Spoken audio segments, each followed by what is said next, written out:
కాపు ఉద్యమ నేత ముద్రగడ పద్మనాభాన్ని జగ్గంపేట ఎమ్మెల్యే మాజీ ఎమ్మెల్యే జ్యోతుల నెహ్రూ కలిసారు. ఈ విషయం అంతా చర్చనీయాంశంగా మరి ప్రస్తుతం మనతో ఆయన ఉన్నారు. ఆయన ఏమంటారో చెప్దాం. సార్ ఏంటి సార్ ఈరోజు ఈ సమయంలో ముద్రగడ గారు కలిసారంటే అంతా రాజకీయ అంశాలు తెర మీదకి వస్తున్నాయి. మీరేం చెప్తారు? ఖచ్చితంగా ఇది సీజన్, రాజకీయ సీజన్ కాబట్టి ఈ సీజన్లో అందులో నేను కలిస్తే ఖచ్చితంగా అనుకుంటారు, అందులో ఇదేం లేదు. కానైతే నేను కలిసేందుకు మాత్రం కేవలం నేను ఏదైతే మా స్వగ్రామంలో మట్టి శివలింగాలు తయారు చేసి 1 కోటి శివలింగాలని వాటితో అర్చన చేయాలని చెప్పేసి నేను తలపెట్టాను.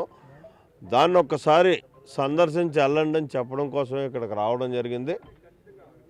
రెండోది ఏంటంటే నా స్వార్థం.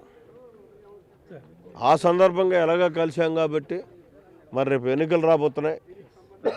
ఈ ఎన్నికల్లో మీరు మా నియోజకవర్గంలో ప్రధాన భూమికి పోషిస్తారు, నాకు సహకారం చేయాలి తప్పుగా ఈ ఎన్నికలు అని చెప్పేసి నేను అడగడం.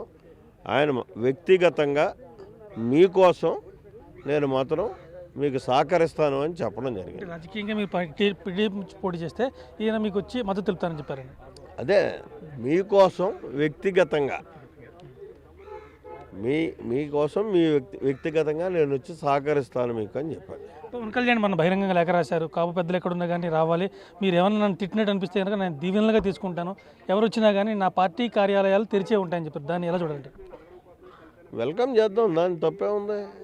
ఆయన ఒక రాజకీయ పార్టీగా మీరు రండి అని చెప్పేసి కోరడంలో తప్పేం లేదు. జనసేన నేతలు వచ్చి కలిసి దాంతో పాటు నేను రాత్రి జనసేన నేతలు బొలిశెట్టి శ్రీనివాస్ గారు వచ్చి కలిశారు అంటే ఆయన జనసేన వెళ్ళే అవకాశం ఉంటుందంటారా? నాకు అది కూడా చర్చకు రాలేదు. మేమిద్దరం అంతవరకు చర్చ కూడా లేదు. ఎంతసేపు 5 నిమిషాలు కూర్చున్నాం. మొత్తం మీద చూసుకుంటే ఇది రాజకీయపరమైన చర్చ కాదు, ఖచ్చితంగా ఆయనను మర్యాదపూర్వకంగా కలవడానికి వచ్చాను. తన ఊళ్ళో జరుగుతున్న 1 కోటి శివలింగ అర్చనకు ముఖ్య అతిథిగా ఆహ్వానించడానికి వచ్చాను. సో ఆహ్వానించిన తర్వాత నాకు వ్యక్తిగతంగా కూడా రేపొద్దున్న టీడీపీ నుంచి నేను జగ్గంపేట నుంచి పోటీ చేస్తే నాకు వ్యక్తిగతంగా మద్దతు తెలపాలని కోరాను. దానికి ఆయన సంపూర్ణ మద్దతు తెలిపారు.